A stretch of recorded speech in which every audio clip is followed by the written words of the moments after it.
Ça y est les gars, ça y est, c'est officiel. On a la date pour la revanche Tyson Fury Alexander Usyk pour les 4 ceintures chez les poids lourds, champion incontesté. On savait qu'ils avaient signé la revanche et même après le combat, tous les deux ils ont dit on veut la revanche, tous les deux. Et il nous manquait que la date, les Boudato. Avec Turki Al-Alchik, ça va très vite les Boudato. C'est le ministre du divertissement de l'Arabie Saoudite. Donc c'est lui qui fait tous ces combats, qui fait venir les gars et il nous régale. D'ailleurs, avant que j'oublie, il a dit ceci, c'est lui-même qui l'a annoncé, la revanche le 21 décembre, donc 7 mois après le combat. Il a dit cette chose que le peuple comprend, tu vois, que c'est pas des milliardaires comme à l'époque, comme il y a encore quelques mois, comme il y a quelques années, où c'est en costard cravate, les gens ils te parlaient des milliardaires et tu comprenais, ils disaient oui le combat va se passer, après non, après il faut de l'argent, ils veulent de l'argent, ils veulent des milliards, enfin tu vois la soupe qu'on nous faisait manger, on nous faisait boire, ça ne nous intéressait pas. On voulait la date, voilà, le combat se fasse. Tu vois, ça ne se faisait pas. Et là, pourquoi je dis avec des mots simples, il a dit, comme le mot serviteur, genre votre serviteur va continuer à vous servir, vous les supporters de la boxe. Tu vois, donc voilà, c'est mots simples. C'est vrai qu'ils nous régalent les Boudato. Donc, voilà, c'est ça, je voulais mentionner ceci. Donc il a conscience qu'on voulait des combats comme ça et ça arrivait pas. Maintenant les Boudato, donc on va parler de la revanche juste après, c'est que il y aura aussi, c'est dans le planning de l'Arabie Saoudite qui organise ces combats, donc dont le combat aussi que je vais vous dire, c'est le combat Joshua contre soit Daniel Dubois, soit Philippe Hrgović. Donc qui va gagner? Celui qui gagne, il va boxer en septembre à Londres. C'est Arabie Saoudite qui organise. Ils vont boxer peut-être pour un titre IBF. Et donc là aussi, si on va plus loin, si admettons, il y a un des deux est champion, donc il y aura champion. Donc si c'est Joshua, pardon, donc c'est marrant aussi, c'est cool. Enfin, parce que c'est bien un champion incontesté, c'est très bien. Donc ce champion incontesté chez les poids lourds qui va boxer, à chaque fois il y aura 4 ceintures en jeu et on va être excité, tu vois. Et d'ailleurs c'est pas obligé qu'il y ait toujours 4 ceintures en jeu. Un champion incontesté, il peut, je crois, très bien mettre en jeu, et c'est pas lui qui décide, mais une ceinture ou deux, voilà, pas forcément toujours les 4. Bref, en tous les cas, là on a deux. Il y aura 2 champions, donc 3 ceintures chez Usyk et une ceinture chez l'autre. Donc tu vois, il y a plus, ce qui est marrant, c'est qu'il y aura plus de combats, plus de plaisir pour nous. Voilà, si on commence, on calcule comme ça, et je calcule comme ça, je pense à mon kiff, donc c'est cool. Donc le combat va être à Londres, organisé par Arabie Saoudite. Arabie Saoudite, les Boudato, ils s'expatrient. Donc ils l'organisent aussi ailleurs. Et je vous disais dans la vidéo dédiée à Turki Al-Alchik. Al-Alchik, Al-Sheikh, ça dépend qui écrit les articles, donc c'est différent, mais je crois que c'est Al-Alchik, c'est comme ça s'appelle sa chaîne YouTube, donc Turki Al-Alchik. Donc il expatrie ses organisations, celui qui finance. Et aux États-Unis aussi, c'est lui qui finance des soirées comme Combat, Madrimov et Crawford. Il va s'expatrier en Allemagne, je disais aussi dans ma vidéo. J'ai dit Angleterre, Allemagne, l'Europe tout proche pour nous. Et je me dis, les Boudato, ça c'est autre chose, c'est que pourquoi pas la France? Je disais dans ma vidéo, encore une fois, je disais bah ça serait bien qu'ils viennent en France, etc. Le public français, tu vois, tout ce qui est chic, tout ce qui est la mode, ces pays du Golfe, ils aiment ça. Maintenant, ils pensent aussi au public boxe. S'il y a public boxe, par exemple, pourquoi ils ont choisi l'Allemagne? Oui, ça c'est les pays riches, pour faire venir aussi les touristes dans leur festival Riyadh Season. Bref, on ne va pas s'éparpiller sur l'organisation, sur cette expatriation de ces soirées, grandes soirées.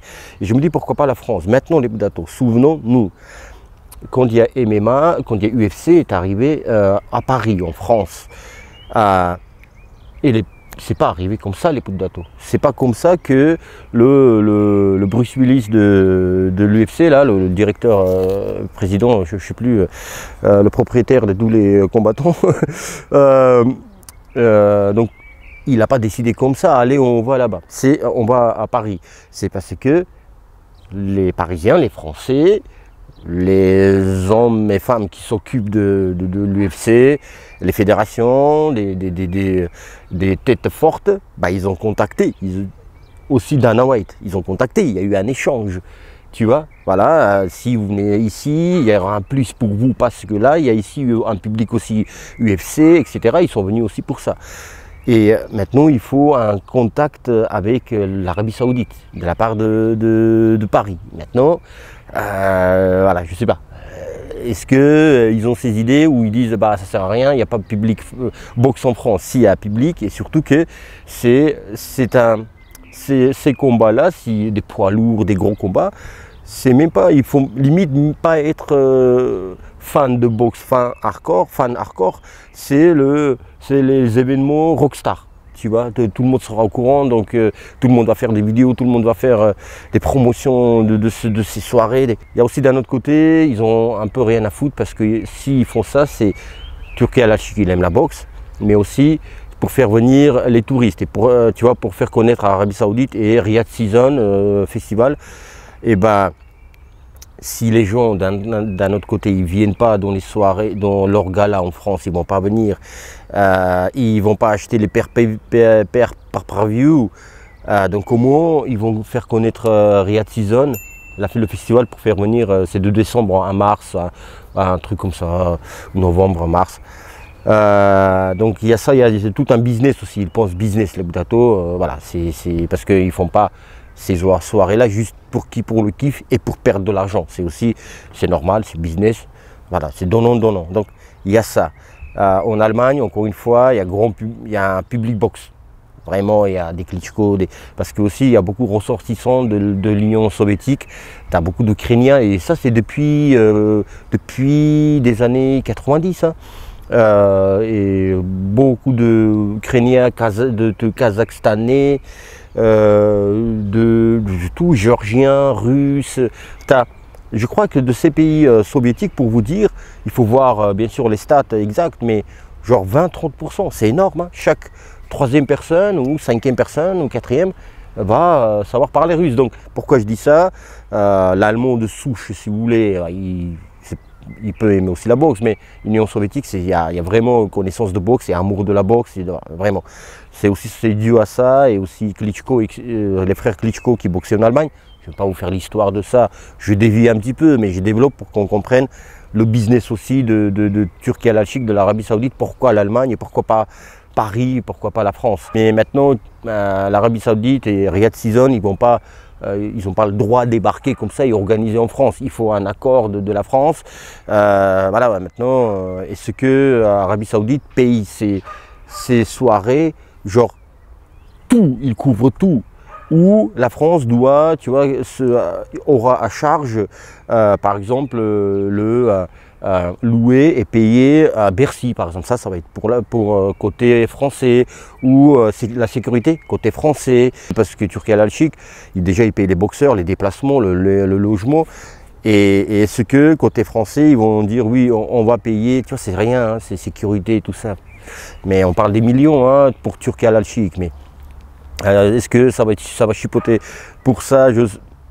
Alors, j'allais dire, je ne sais pas, si je sais. Enfin, je ne suis pas persuadé parce que je n'ai pas d'infos, mais connaissant l'histoire de ce qui se passe en France, la boxe en France, ça chipote pour 100 €. Et je vous dis la vérité, il y a des combats qui ne se font pas franco-français pour 100 €.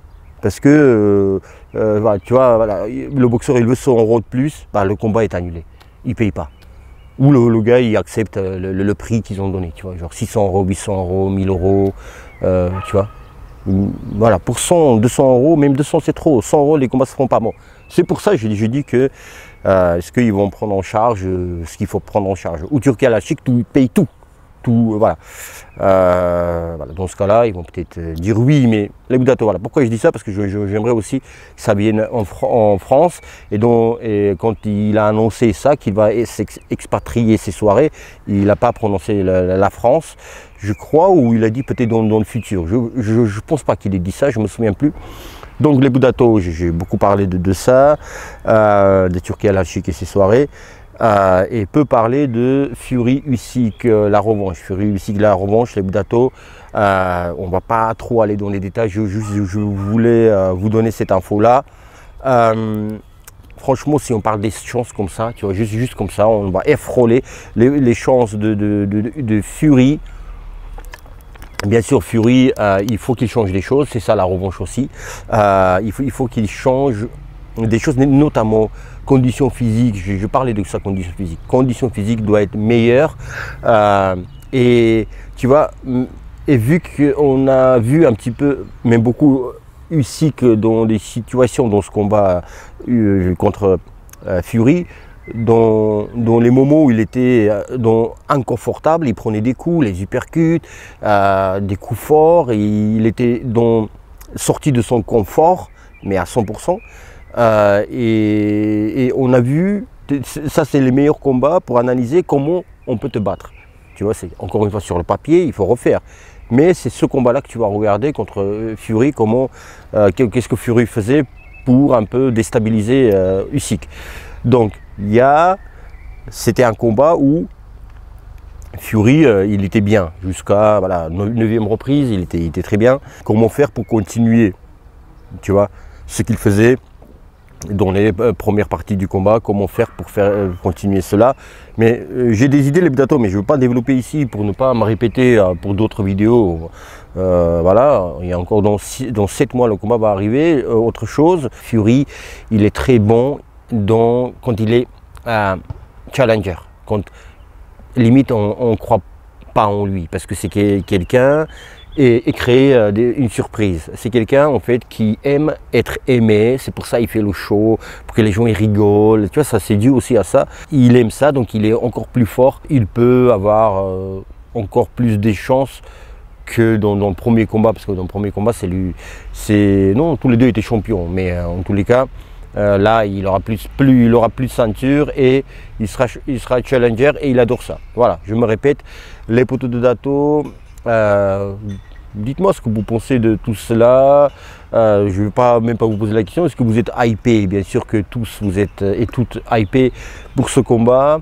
Je crois que j'ai tout dit, mais même plus. Voilà, c'était une annonce de la soirée, de la revanche, mais j'ai développé sur un petit peu d'autres choses. J'espère que c'était intéressant pour vous. Merci de me regarder et merci de liker cette vidéo. Merci d'avoir pris le temps et non pas prendre le temps, comme je disais dans la vidéo d'hier, d'avoir pris le temps de regarder cette vidéo, d'avoir pris le temps si tu likes cette vidéo, d'avoir pris le temps de commenter cette vidéo et d'avoir pris le temps de partager cette vidéo sur tes réseaux sociaux. Et prenez soin de vous et de vos proches. Vous savez très bien que je vous aime et je vous embrasse.